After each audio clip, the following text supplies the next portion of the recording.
सिंधु सभ्यता सर्वमान तिथि 2400 ईसा पूर्व से 1700 ईसा पूर्व तक मानी जाती है। सिंधु सभ्यता का विस्तार जो है, सिंधु सभ्यता का विस्तार कैसा था, तो वो त्रिभुजाकार था। सिंधु सभ्यता का विस्तार कैसा था, तो त्रिभुजाकार था। और सिंधु सभ्यता की खोज किसने की थी, राय बहादुर दयाराम साहनी ने 1921 ईस्वी में। सिंधु सभ्यता की खोज किसने की थी, तो राय बहादुर दयाराम साहनी ने 1921 ईस्वी में की थी। धौलावीरा भारत में सिंधु घाटी सभ्यता की पहली साइट थी। धौलावीरा जो है सिंधु घाटी सभ्यता की पहली साइट थी, जो 2021 में विश्व विरासत सूची में, यूनेस्को के विश्व विरासत सूची में शामिल हुआ था। सिंधु सभ्यता की धौलावीरा पहली साइट थी, जो 2021 में यूनेस्को के विश्व विरासत सूची में शामिल हुआ था। स्वतंत्रता प्राप्ति पश्चात हड़प्पा संस्कृति के सर्वाधिक स्थल गुजरात में खोजे गए। स्वतंत्रता के बाद हड़प्पा संस्कृति का सर्वाधिक स्थल जो है गुजरात में खोजे गए।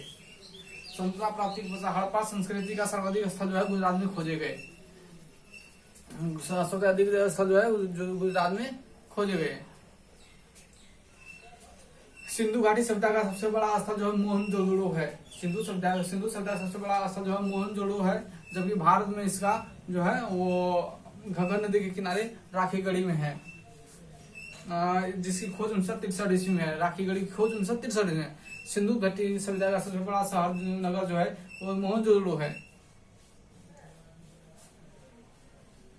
लेकिन जबकि भारत में इसका सबसे बड़ा जो स्थल जो है राखीगढ़ी घग्गर नदी के किनारे है, जो जिसकी खोज 1963 में।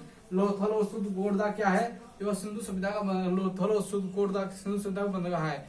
लोथल और शुद्ध गोरदा क्या है, सिंधु सभ्यता का लोथल और शुद्ध गोरदा क्या सिंधु सभ्यता का बंदरगाह है। जूते हुए खेत और नकाशीदार ईंटों का प्रयोग कहाँ से प्राप्त था, कालीबंगा से।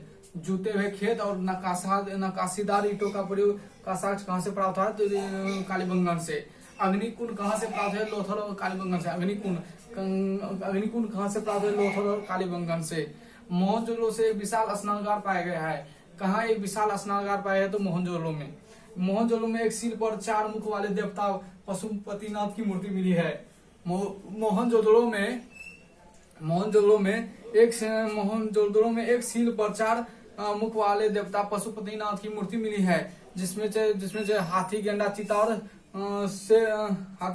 और भैंसा विराजमान है। मोहनजोदड़ो में नर्तकी की एक कांस्य मूर्ति मिलती है। मोहनजोदड़ो से नर्तकी की कांस्य मूर्ति मिलती है। मणके बनाने के कारखाने कहाँ मिलते हैं, लोथल और चन्हुदड़ो से। मणके बनाने के कारखाने कहाँ से मिलते हैं, मणके और चन्हुदड़ो से। सिंधु सभ्यता की लिपि भाव चित्रात्मक थी। यो लिपि दाई से बाई ओर लिखी जाती, दाई से बाई ओर लिखी जाती थी। लेखन कला की उचित प्रणाली विकसित करने का पहली सभ्यता जो है सुमेरिया सभ्यता थी। लेखन कला की उचित प्रणाली विकसित करने की पहली कला क्या थी, सुमेरिया सभ्यता थी। सिंधु सभ्यता के लोगों ने नगरों घरों के विनाश के लिए कौन सी पद्धति अपनी, ग्रिड पद्धति। सिंधु सभ्यता के लोगों ने नगरों घरों के विन्यास के लिए कौन सी पद्धति अपनाई, तो ग्रिड पद्धति अपनाई। सिंधु सभ्यता के लोगों ने नगरों और घरों के विन्यास के लिए कौन सी ग्रिड पद्धति। सिंधु सभ्यता के लोगों की मुख्य फसल क्या थी, गेहूं और जौ। सिंधु सभ्यता की मुख्य फसल क्या थी, गेहूं और जौ थी। सेंधवासी मिठास के लिए किसका प्रयोग होता है, शहद का। सेंधवासी मिठास के लिए किसका प्रयोग होता है, वो शहद का। मिट्टी से बने हल का साक्ष्य कहाँ मिला है, बनमाली में। मिट्टी से बने हल का साक्ष्य कहाँ से मिला है, बनमाली में। चावल के प्रथम साक्ष्य कहाँ से प्राप्त, लोथल से। चावल के प्रथम साक्ष्य कहाँ से मिले हैं, लोथल से। सुरकोर्दा कालीबंगन लोथल से संध्याकालीन में घोड़े के अस्थि पंजर मिले हैं। सुरकोर्दा कालीबंगन लोथल से संध्याकालीन में घोड़े के अस्थि पंजर मिले हैं।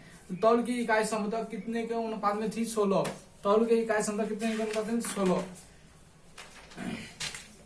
सिंधु सभ्यता के लोग यातायात के लिए किसका प्रयोग होता है, बैलगाड़ी या भैंसा गाड़ी का। सिंधु सभ्यता के लोग यातायात के लिए किसका प्रयोग होता है, तो बैलगाड़ी या भैंसा गाड़ी का। मेसोपोटामिया एक के अभिलेखों में वर्णित मेनुआ शब्द का अभिप्राय किस सभ्यता से है, तो सिंधु सभ्यता से है। मेसोपोटामिया के अभिलेखों में वर्णित मेनुआ शब्द का अभिप्राय किस सभ्यता से है, तो मेनुआ शब्द तो किस सभ्यता से है, तो सिंधु सभ्यता से। हड़प्पा संस्कृति का शासन किस वर्ग के हाथों में था, तो कनिक वर्ग के हाथ में थे। हड़प्पा संस्कृति का शासन किस वर्ग के हाथों में था, कनिक वर्ग के हाथों में थे। किसने कहा हड़प्पा एवं मोहनजोदड़ो को एक विस्तृत साम्राज्य की जुड़वा राजधानी कहा है, पिगट ने। किसने कहा हड़प्पा एवं मोहनजोदड़ो को एक विस्तृत साम्राज्य की जुड़वा राजधानी, तो पिगट ने कहा था। सिंधु सभ्यता में किसके किसके साक्ष्य मिले हैं? तो वृक्ष पूजा और शिव पूजा के। सिंधु सभ्यता में किसके साक्ष्य मिले हैं? वृक्ष पूजा और शिव पूजा के। सिंधु सभ्यता में किसी भी मंदिरों का अवशेष नहीं मिले हैं। सिंधु सभ्यता में किसी भी मंदिरों का अवशेष नहीं मिले हैं। सिंधु सभ्यता में मोह मातृ देवी की उपासना सर्वाधिक प्रचलित थी। सिंधु सभ्यता में मातृ देवी की उपासना सर्वाधिक प्रचलित थी। सिंधु सभ्यता में कुबड़ वाले शरण विशेष पूजनीय। सिंधु सभ्यता में कुबड़ वाले शरण जो है विशेष पूजनीय थे। सिंधु सभ्यता में मिट्टी की मूर्तियां मिलते थे। संध्यावासी कौन सी वस्त्रों का प्रयोग करते? सूती और संध्यावासी कौन से वस्त्रों का प्रयोग करते थे? सूती और ऊनी वस्त्रों का। सिंधु सभ्यता के लोगों के मनोरंजन के साधन क्या थे? मछली पकड़ना, शिकार करना। सिंधु सभ्यता के लोगों के मनोरंजन के साधन क्या थे? मछली पकड़ना, शिकार करना। सिंधु सभ्यता के लोग किससे परिचित नहीं थे? तो वो तलवार से परिचित नहीं थे। सिंधु सभ्यता के लोग किससे परिचित नहीं थे? तलवार से परिचित नहीं थे। कौन सा सब हड़प्पा कालीन स्थान था जहाँ जोते हुए खेत और अग्नि पूजा का साक्ष्य मिले हैं? कालीबंगन। कहाँ हड़प्पा कालीन स्थल है? कौन सा हड़प्पा कालीन था जहाँ जोते हुए खेत और अग्नि के साक्ष्य मिले हैं? तो कालीबंगन। सिंधु सभ्यता के कौन सी प्रथा प्रचलित? पर्दा प्रथा और वेश्यावृत्ति। सिंधु सभ्यता में कौन सी प्रथा प्रचलित थी? तो पर्दा प्रथा और वेश्यावृत्ति जो प्रचलित थी। सिंधु सभ्यता में कौन सी प्रथा प्रचलित थी? तो पर्दा प्रथा और वेश्यावृत्ति। सिंधु सभ्यता में शवों को जलाने और दफनाने की प्रथा थी। सिंधु सभ्यता में शवों को जलाने और दफनाने की प्रथा प्रचलित थी। सिंधु सभ्यता में शवों को जलाने और दफनाने की प्रथा प्रचलित थी। हड़प्पा में शवों को दफनाने और मोहनजोदड़ो में जलाने की प्रथा, हड़प्पा में दफनाने और मोहनजोदड़ो में जलाने की प्रथा प्रचलित थी।